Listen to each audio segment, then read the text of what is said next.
Hi, my name's Nicole. Don't look down. Hi, if you're new, then my name's Nicole. And in today's video, I thought I'd do something a little bit different compared to like a makeup video. I feel like this video may help a few people out, obviously in the situation that we're in. So if you want to see the five things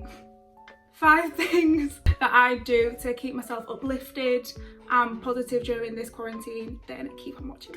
So the 5 things that I'm going to speak about all do fall within the umbrella term of self-care, but obviously most people, when you say self-care, they think of the face masks, the bath bombs, but I'm going to break down the 5 things that I do that fall within self-care. And when I do these 5 things and make them a priority within my day-to-day life, that's when I feel like the best version of myself. So obviously during this quarantine, just a bit of background, I'm actually in my uni house and I'm here by myself. So it's like this big 4-bedroom uni house to myself. So obviously I've had to keep myself a bit sane and I've had to do these things to keep positive, because obviously I speak to my friends literally every day, but I am by myself in this big ass house. Obviously I go to uni as well, so I've still had to do uni exams, etc. Obviously I prioritise uni work first, but these are the things that I like to do around there to keep me happy. So thing number 1, workout and diet. For me, this is one of the biggest things in my life, so it was really important for me to keep it a priority in this situation. I'm not going to go into detail about specific workouts and what I actually eat, but my focus is to work out on the days that I am working out, and when I'm eating, I'm making sure the foods that I'm eating are just clean, whole foods. For those of you that don't know, my diet is a plant-based diet, so it's pretty much in the title, everything that I eat comes from plants, pretty much. Again, I'm not going to go into much detail about what I eat or why I have this diet, but for me, if I know I'm putting the best possible foods into my body, then that is a thing that keeps me happy, keeps me on track. And as I say, diet for me is one of the biggest things that I knew I needed to keep in check kind of during this quarantine. Workout wise, I don't really have a schedule. I'm not scheduling it as I would if it wasn't in quarantine, because if we weren't in quarantine then I would have like a strict schedule. But if I don't feel like working out one day, then I won't, and that's completely fine. Yeah, I kind of just listen to my body, and if I need to take that rest day, then I will take that rest day. And also for working out, I don't know about other people and if they get the same feeling, but after I work out, I just feel in the best mood ever. Working out is that one thing for me that I know if I'm in kind of like a funk or like a bad mood, if I put a good workout in, then I know I'm gonna feel 10 times better after it. And also just touching back on the diet point. I'm saying diet because diet is literally what I am eating, but I would never class myself as being on a diet. And to some people, a plant-based diet can seem so extreme. And trust me, it is. Like at first I was like, hell no, I will never be able to give up meat. I do it because I love it, and people call me crazy, like literally eating plants. But if I didn't love doing it and if I didn't enjoy doing it and also see the benefits, then I wouldn't be doing it. So the second thing is yoga and meditation. Now, most people when they hear the 2 words yoga and meditation, they're like, that is not for me. If that is the case and you can never see yourself doing that, like ever, then you do you. Like, if that's not what you're into, then that's not what you're into. I can't force that. For me, this is the thing that I'm always the most reluctant to do during my day-to-day life. But when I'm gonna say do again. When I do it, I see the biggest change in my mindset and just my overall mood. And when I first started, I was literally clueless. I literally didn't have a clue where to start. So I found a YouTube account called Yoga by Adrian. I'll put it right here. And she's a from home yoga instructor, and she literally has the best follow along videos. She's American, so if you don't like the American voice, then you're gonna have to find someone else. But she literally has so many different videos. So yeah, I would highly recommend her channel if you're kind of struggling with how to start, or even if you're not a beginner and you want to learn more, then she's definitely a good channel to look at. And with yoga as well, because I work out quite a lot, I'm the worst at 1, remembering, and 2, wanting to stretch after my workout. So yoga has really helped me like force myself into stretching. And then on the meditation side, I feel like most people would adopt yoga as opposed to meditation.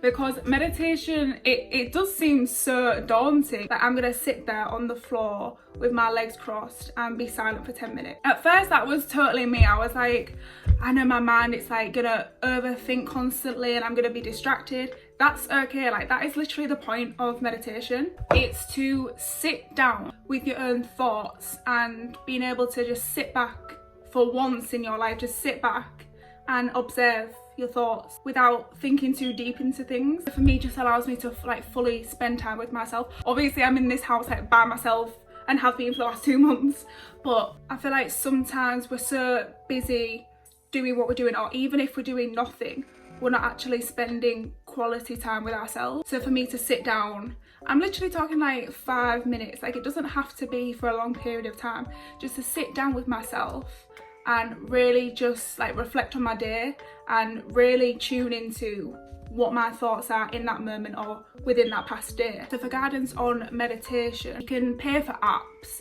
but if you type it into YouTube, like a guided meditation, it's everywhere on YouTube. Like there's so many. So yeah, for me, I feel like meditation and yoga, as I say, I'm more reluctant to do it because it does take effort to sit down with yourself and do it, but once I do it, I feel so much better. Okay, so thing number 3 is reading. I've always loved reading. I love just learning new things and being able to educate myself. So I'm going to show you some of my favourite books and just briefly explain what it's about and how it's helped me. I'm going to start off with this one. So this is Think and Grow Rich by Napoleon Hill, and it basically does exactly what it says in the title. So in the book, it's got like 13 steps to really visualize your goals, and it says to make them as specific as possible, because if you've got a goal and it's not specific enough, then you're not going to be able to get there because you don't actually know what that goal is. And it's not on my lip. And in this book, it speaks a lot about people's stories. So you've got Henry Ford, Thomas Edison, all them type of people that have literally started from nothing and have worked their way up to becoming millionaires. Book number 2, this is a bit battered and bruised because this is a book that I've probably read the most times and will always go to for like a little pick-me-up. Okay, so this is You Are a Badass by Jen Sincero, and this has to be one of my favourite books. As I say, this is the one that I will go to just to read a little chapter if I'm feeling a type of way and I just quickly need to pick myself up. It's quite a light read. It's just basically the author talking about the ways that you can implement into your life. And I really like this book because the way she wrote it, it's literally in the simplest form possible. Like after you finish it, you're like, that was so simple. Like, why have I never thought about doing these things or thinking this way to begin with? She has written more books similar to this. I think it's The Blue Background. I've got that on audiobook, and that's like an extended version of this one. Highly recommend that one as well. Okay, so this is Raise Your Vibration by Kyle Gray, and this is a bit of a deeper book compared to the other two. So this one touches more upon spirituality and that side of things. It's not a light read, as I say, it's quite a deep book, and if you're not into anything spirituality based, then this kind of is not the book for you. But this one, it does work in a similar way to the other books, like providing you the steps to become the best version of yourself. So with the other 2 books, they take more of like a practical approach, like yeah, that's the tip and now I can easily apply that to my life. Whereas this one, it is deeper, and the basis of the book is still manifestation, but just on a deeper level. Okay, so this next book, I'm sure most people have probably seen this book literally everywhere. So this is The Secret by Rhonda Byrne. So there is a documentary version on Netflix, and I watched that first. That was the most moving thing I've probably ever watched in my entire life. Like, I actually got emotional watching it because it just inspires you so much, and it makes you realise that you are the only person in control of your life. And if you want to do something, you're the only person that can do that. So obviously, as soon as I watched that, I had to cop the book. The documentary is basically just different scientists and philosophers. So the book is basically like a script version of the documentary. It's just got word for word all the quotes from all the people. And in the documentary, I love the way it was split up. I can't remember exactly, but it was like wealth, relationships, friendships, health, basically just covering all the areas in your life and just how to apply the law of attraction to all the different aspects. So yeah, I feel like every single person in the world should have this book. I should be paid for this.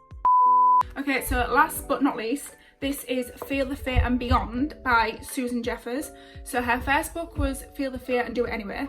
So the story behind this book is my mum made me, that sounds awful, suggested when I was younger that I should read Feel the Fear and Do It Anyway, which is the first edition. This is the second edition, because she said that it changed her life. Obviously I read it when I was younger, but it didn't have the effect that it has on me now. Okay, so this is the first edition. This is the Feel the Fear and Do It Anyway. The reason why it looks so new is because my mum's got the old version and I had to buy a new one. But yeah, this book basically just explains if you want something in your life, you're gonna do everything to achieve that. It speaks about public speaking, making big decisions, being alone, making big changes like moving house, moving jobs. So again, with this book, this is a very simplistic book. Yeah, it doesn't really touch on the spirituality side. It's very just to the point. Highly recommend.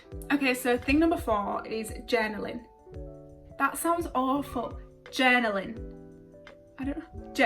Journaling. And the main thing for me with journaling is to write what I'm grateful for. I try to do this every day, and when I do, I see big changes in my life. I feel that I kind of know if I appreciate and acknowledge things in my life that I am grateful for, then I'm inviting in more good things into my life. And then if you flip that, if you're not grateful for the things in your life and you don't appreciate them, then good things aren't going to come to you because you don't appreciate what you already have.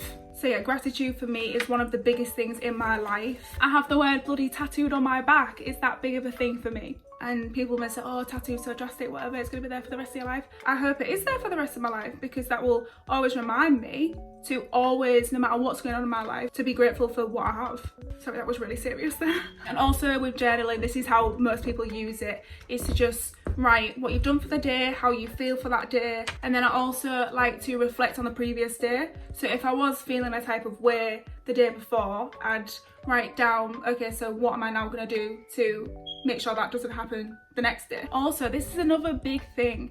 If you write in your journals and fill them, when you look back in years' time, I just find it crazy how you'll be 10 years, 5 years older, and you'll be able to tap into how you thought at that age, and also to see your development over time. Like, that's crazy to me. So that's another reason why I should do it. I feel like I'm talking so much, wow. Okay, so the next thing is music. This is a pretty obvious one, like good music makes you feel happy, but for me, I feel like music is like on a different level. Obviously, everyone has different types of music, but I feel like if you find them songs or that album that really connects to your soul, that can literally lift my mood up from a 0 to a 12. Artists that I will guarantee will do that for me is Janae and Kelani. Like, I just know they're gonna pull through. I feel like that type of music is quite intense, if that makes sense. Like, you think about the lyrics and you think about what they're saying, whereas I feel like you need that music that don't really make you think at all. You just like having it on in the background, but just makes you feel happy and content. And for me, that's anything old school R&B. I'm talking Mary J. Blige to Boyz II Men to Erykah Badu. Like, that type of chill R&B, that's me. And for me, if I have a song or an album that can like tap into my mind and change the way I think and alter my mood in a good way, then I will have that on repeat. And for me right now, it was good until it wasn't. If you're not streaming that, then what are you doing? It will change your life. Do you get my pun? Okay, so I know I've already done 5 things, but I just want to quickly talk about like a little 6th one. So this is the environment that you're in. I like my space to be clean. Like, I make sure I make my bed every morning, like them type of things. And like the visual side, don't know if you can see from this, but I'm obsessed with plants. That's just me. That's what makes me happy. Like, if you're ever struggling for a Christmas present or birthday present, get me trainers or get me a new plant. And then I just like to set the mood, so candle, incense. That behind me is actually a diffuser, so when I put the oil in it, it diffuses out and it smells amazing. Finally, I just want to say that these things like seem so structured, like this is not me every day. I just want to make that very, very clear. Like, there is days where I don't want to do any of these things, and I do get into them types of moods, but these 5 things are the things that I know almost immediately will switch up my mood like that. And I just want to say, sometimes you just got to give in to yourself and give yourself what you want. Like, if you want to order that takeaway, do it. If you want to have a bottle of wine, do it. If you want to have 2 bottles of wine, do it. Like, trust me, I'm in this house by myself. I have done that too many times. Like, if you want to have a day of doing absolutely nothing, not even leaving your bed, that is absolutely fine. I feel like it's just finding the balance between doing those things that make you feel positive and make you feel as though you are bettering yourself as a person, even if it's the smallest thing, compared to doing something that you enjoy doing but in the moment. But if you carried on doing that thing, then you would feel a type of way and you wouldn't be where you wanted to be and you wouldn't achieve what you want to achieve. But yeah, I think it's just finding that balance in between both of them things. But yeah, I hope this video helps some people that may be struggling right now. The thing is, right now it's just really uncertain, like no one knows what's going on. So for that time being, you just got to keep yourself occupied, keep yourself happy and do the things that make you happy. But yeah, that's enough of me talking. I feel like I've literally talked for the past 40 minutes. But yeah, if you like this video, then give it a thumbs up and feel free to subscribe to my channel. Bye.